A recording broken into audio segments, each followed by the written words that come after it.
అందరికీ నమస్కారం అండి. ఓం గం గణపతే నమః. ఎలా ఉన్నారండి? అందరూ బాగుండాలని, అందులో నేను ఉండాలని కోరుకుంటున్నాను.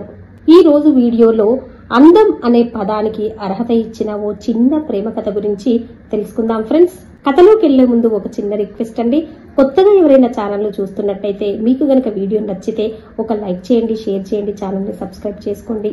ఓ పల్లెటూరులో పుష్పలత అనే ఒక యువతి ఉండేది. ఆమెకు ప్రకృతి పట్ల అపారమైన ప్రేమ.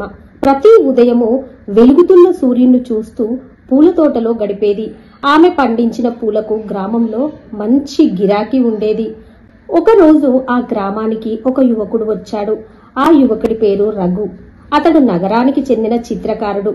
పల్లె అందాన్ని తన చిత్రాల్లో చూపించాలని వచ్చాడు. పుష్పలత తోటను చూసి మంత్రముగ్ధుడయ్యాడు.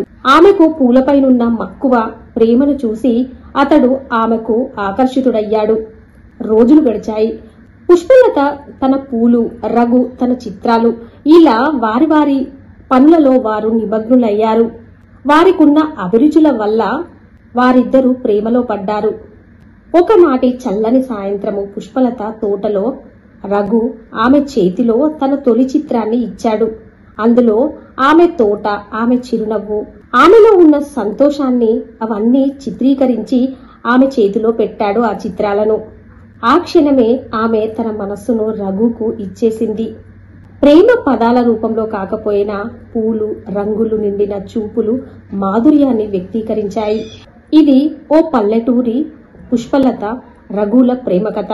ఆ పల్లెవాసుల గుండెల్లో నిలిచిపోయింది.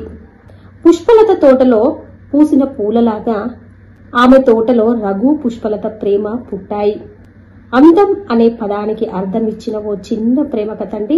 ఈ కథ కనుక మీకు నచ్చితే ఒక లైక్ చేయండి, షేర్ చేయండి, ఛానల్ని తప్పకుండా సబ్స్క్రైబ్ చేసుకోండి. అలాగే మరవకుండా బెల్ బటన్ నొక్కి పెట్టండి ఫ్రెండ్స్. అప్పుడే నేను చేసే ప్రతి లేటెస్ట్ వీడియో మీ మొబైల్కి నోటిఫికేషన్ రూపంలో వస్తుంది. ఉంటానండి. Thank you for watching.